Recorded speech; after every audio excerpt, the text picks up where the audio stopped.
complicated legal terms, so please excuse that. As Mr. Upul Kumarapuram also said, the PTA, the government is saying they're bringing in the PTA trying to bring in the anti-terrorism bill because the Prevention of Terrorism Act, or the PTA as we call it, has led to many human rights abuses. They also say that the European Union is forcing them to bring this law in order to get the GSP plus trade privileges, which we need. The reality is that this is not about the European Union or the United Nations or any of the other international bodies. This is about us. It's about Sri Lankan citizens. Whether this law is going to help actually protect us, protect the country and keep us safe, or is it going to make us more insecure? Now, the minister also I saw was on a TV show yesterday where he was putting forward arguments for why we need this law. But this law actually undermines many of our constitutionally protected rights. When our constitutionally protected rights are undermined, it actually makes us more insecure. Giving more power to the police or the military actually does not make us more secure. It makes us insecure because we are giving more power to them, which we have seen historically. They have abused to violate our human rights. It happened during the 30-year-old armed conflict, but we have also seen that during the JVP insurrection in the south, and more recently we saw it during the Aragalaya. What happened when the military turned up? The morning of the 22nd July, what happened? How they used violence. So this law, as I've been saying, is actually 1,000 times worse than the Prevention of Terrorism Act. Why? Because as Mr. Kumarapuram has said, the definition of terrorism is not very clear. It is very broad and very vague. Now, legal principles say when you draft legislation, the definition has to be specific because you need certainty. When you look at a law, you need to know what it means, how it will be applied, and how that will impact you. Those are basic legal principles. Now, here you have a very broad definition. It says violating territorial integrity or infringement of sovereignty of Sri Lanka or any other sovereign country. If you look at the history of Sri Lanka, you will see we've had an ethnic conflict for 30 years. Tamil politicians, the Tamil community have asked for a political solution. What is a political solution? Political solution is sharing power. So the central government doesn't hold all the power. They also share it in the regions, not just north and east, all the provinces. But historically, when we've talked about power sharing, when anyone has talked about even federalism, what have they been called? Terrorists. So here they are saying violating territorial integrity or infringement of sovereignty. That is very, very broad. We don't know what it means. There is no actual legal definition of it, which means the government of any time, they can interpret it as it suits them. And that is very dangerous for the average citizen. You all would have also heard about the ICCPR Act, right? Anaf Jazim, the poet, he was detained under this act. Shaktika Sathkumara, the short story writer, he was detained under this act. We also, the woman, you all will remember, I think was it in 2017 or 18, there was a woman who was wearing a dress with a ship's wheel, which they said was the Dharma Chakra, and under which law did they detain her? The ICCPR Act. Now, what the government has done is they have brought part of the ICCPR Act under the anti-terrorism bill. Now, the ICCPR Act is a law that is supposed to protect you and I, supposed to protect our rights. But in Sri Lanka, even that law has been used to arrest and detain writers, dissenters, a woman just wearing a dress with a ship wheel, right? Now, what they're trying to do here is they have said in the anti-terrorism bill that propagating war or advocating national, racial or religious hatred that constitutes incitement to discrimination, hostility or violence, if you do that with one of the offences, then it constitutes terrorism. Now, the ICCPR Act was not used, for instance, against Gnanasara Thera. And all of us know what he did in terms of inciting violence and hatred against the Muslim people. But it was not used against them. So when a law that is supposed to protect us is even a law that is supposed to protect us is used against us, can you imagine what will happen to how the anti-terrorism bill will be used? The other thing is that this brings the military into law enforcement, into policing. It gives them police powers. Right now in our law, the military doesn't have that power unless you declare a state of emergency, issue emergency regulations, or the president uses the Public Security Ordinance, Section 12 of that, and he brings in calls out the armed forces to maintain public security. Those are the only times when the army or the navy, the air force can arrest people, can detain them. Otherwise, they can't. But what they're doing through the anti-terrorism bill is they're bringing the military in to do policing. Because this law will give the military power to arrest someone. After arresting someone, they can keep the person in custody for 24 hours. That is a very long time. The law doesn't say you have to arrest and immediately give the person to the police. No, 24 hours. They can also stop you when you're driving on the road. They can just stop you. They can search you. They can search your car. They can seize your phone. Or if they just think that, oh yes, this is being used to commit an offense of terrorism, they can stop you. This law also requires the military to prevent offenses being committed. Now, prevention of crime, all of you know, is something that is the duty of the police. They are the ones who are supposed to prevent crime.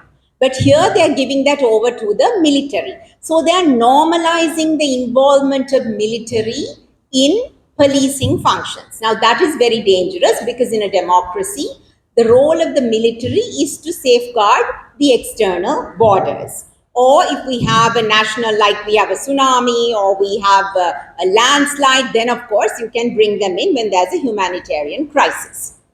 But here what is happening? They are trying to normalize it. And you saw, as I said repeatedly, you saw there are lots of videos of what happened during the Aragalya, right?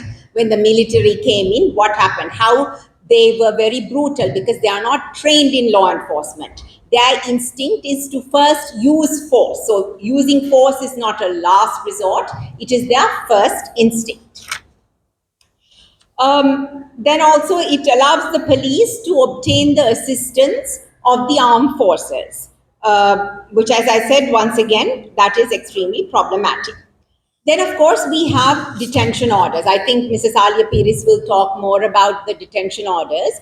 But what I would like to point to is what the Justice Minister also has always has been saying, that they have somehow included the magistrate in these processes. So they're trying to create the impression that there are judges who are part of this process. They will monitor what happens and they will ensure that our rights are protected. But that is actually not true. Because after the detention order is issued by the DIG, they present the detention order to the magistrate. The magistrate can't decide whether the detention order should be issued or not. The magistrate can't tell the police, no, you can't. There is no evidence. You can't issue detention order against a person. The magistrate does not have that power. The magistrate is like a rubber stamp or a puppet in the hands of the police because it requires the magistrate to only give effect. Now, this is very dangerous because they are trying to undermine the authority, the power of the judiciary.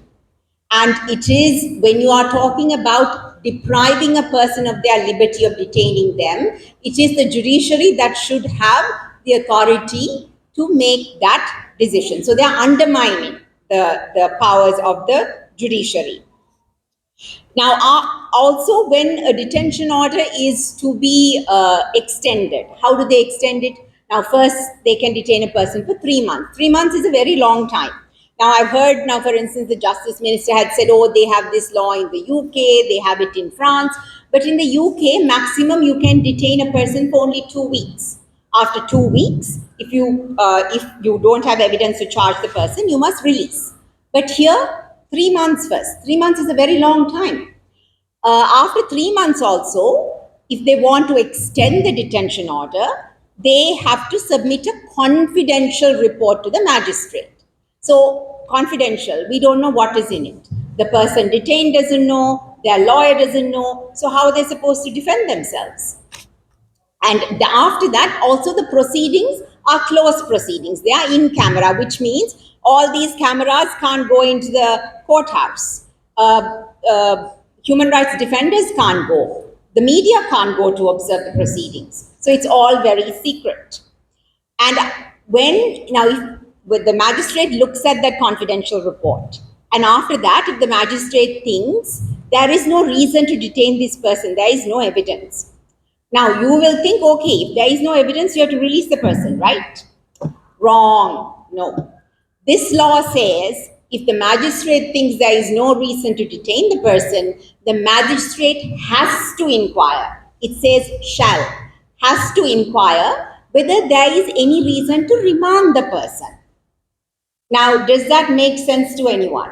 Because I would think if you have no reason to detain a person, clearly no reason to remand them also, no? Because remand custody is judicial custody, you're sending them to prison. Now, if the magistrate thinks, okay, there is no reason to remand this person also, you will think, okay, that means person will be released, right?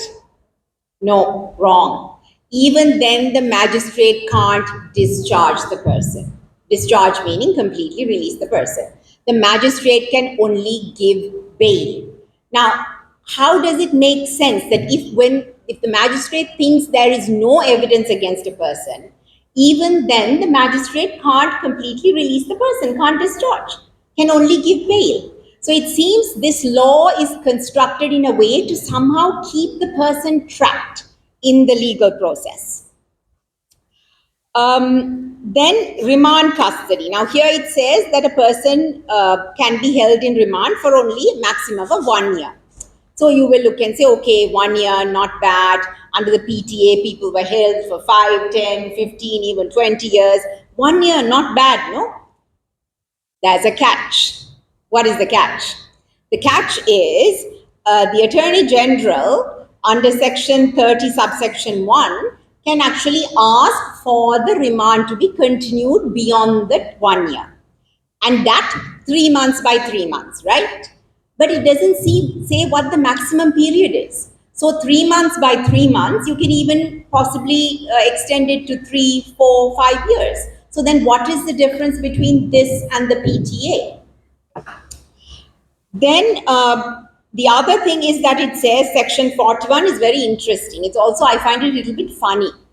I'll tell you why I find it a little bit funny. It says that if the policeman receives information that a person is going to escape, or that the person is engaged in planning to commit an offense under this law, the police can go to the magistrate and say, please allow us to take the person out of remand. Remand means the person is in prison, right? Take the person out of remand into our custody, police custody, which is called administrative detention, or under a detention order. To me, that is very interesting because prisons are one of the most guarded, secure places that you find. Police stations, not so secure. But they're saying that you take the person out of prison into police custody. So to me, that really doesn't make sense because you're saying take the person from a place that is really well guarded into a place that is not. So I don't actually see the rationale for many of these sections. Then, of course, very important things. Can this affect the media? Yes, it can. How can it affect the media? Because Section 9 says that gathering confidential information with the intention of supplying it to someone who is planning to commit an offense under this act, that is an offense. So all of you will think, okay, that is okay, no? Because if you're gathering information to give to someone who's going to commit a terrorist offense, then it should be a crime, right? It should be an offense. That is what you will think. But in reality, how this can work is like this. What is confidential information? According to this law, anything related to police function. So even police beating up someone during a protest can be confidential information. Anything that happens in a place of detention, which means any sort of abuse or torture going on in a police station, can be confidential information. So let's say someone or a human rights activist, a lawyer, or a media person, a journalist is gathering this information. Why? Because they want to organize a protest, because they want to put pressure on the government to stop doing certain things, right? And in the course of that protest, some sort of essential service, there is an interference to that essential service, let's say, like maybe trains or buses. Now, would you think that that is a terrorist offense? You would think not. But according to this law, it is a terrorist offense. Why? Because compelling of trying to put pressure on the government to do or not to do something is, if you do an act with that intention, then it becomes a terrorist offense. Now, one of the acts that Mr. Kumarapuram mentioned is causing interference. So if you cause interference to an essential service because you want to stop the government from doing something, that can be a terrorist offense. So a journalist gathering some information to organize a protest that interferes with essential services, intending to put pressure on the government to stop doing something, can be a terrorist offense. So you can see how media freedom, the ability of human rights activists to function, to also make human rights violations public, how all that is adversely affected. How much time do I have? 2 minutes? That's a lot. Okay. Then some of the other problems is of course related to the president, the position of president. So all of you know, we have been saying for a very long time in Sri Lanka that the position of president, the executive presidency is too powerful, that the president has wide-reaching and arbitrary powers, how that impinges on many of our fundamental rights. Here also, it gives the president very, very broad powers. What can the president do? If the commander of the army, navy, or air force, if they tell him, oh, we think that, at Golface, an offense is going to be, an offense under this act, terrorist offense is going to be committed, all that he has to do, he has to just issue a gazette. And he can declare that place a prohibited place. If he declares that place a prohibited place, that means we can't go there. Journalists can't go and take videos like this. You can't take photographs. You can't gather information. You can't hang around that place. If you do, you will be committing an offense under this act. It also says that they will put an officer in charge, an OIC, for that prohibited place. And that OIC can make a decision. Upal Kumar Peruma can enter the place, Ambika Sathgunanadan can't. And he can make that decision then and there. Because there are no rules set out as to why the place is declared, that you have to show evidence before declaring it a prohibited place. It doesn't say that decision has to be reviewed. It doesn't say that this is subject to judicial review. There is no objective criteria to think that it should be according to which you have to make the decision to declare it a prohibited place. And for how long can a place be a prohibited place? No time limit. It can be forever.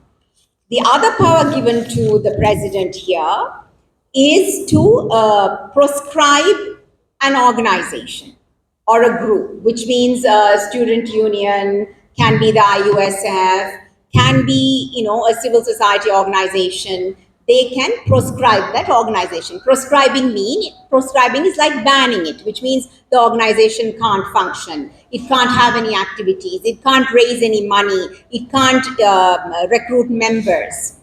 Now, how does this happen?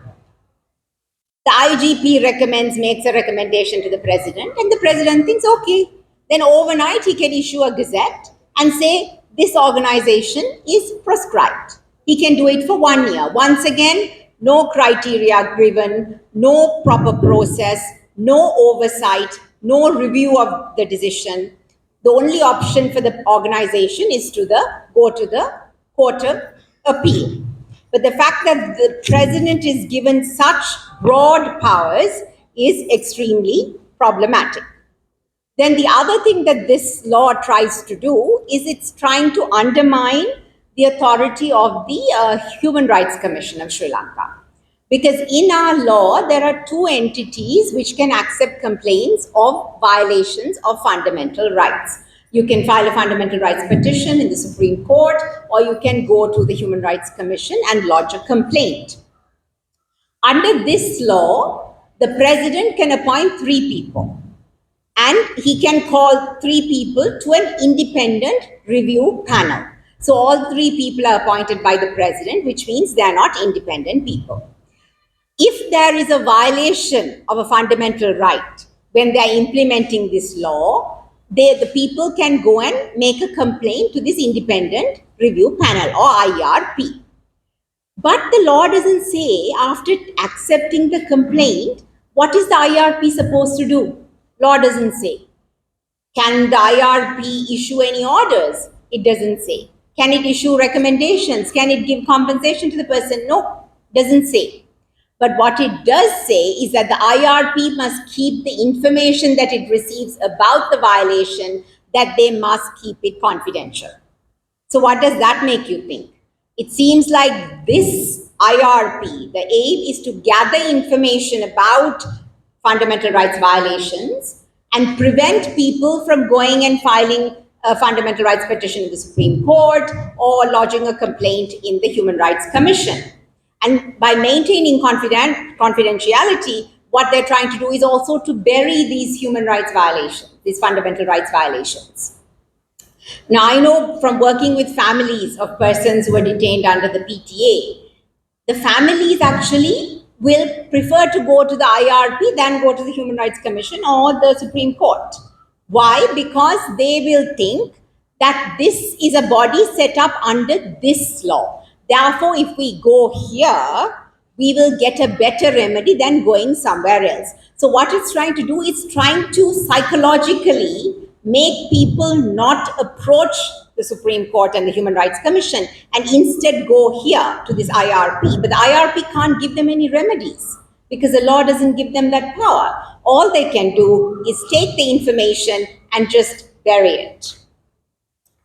Finally, I don't know whether you remember, but of course, last year, the government tried to pass the Bureau of Rehabilitation Act.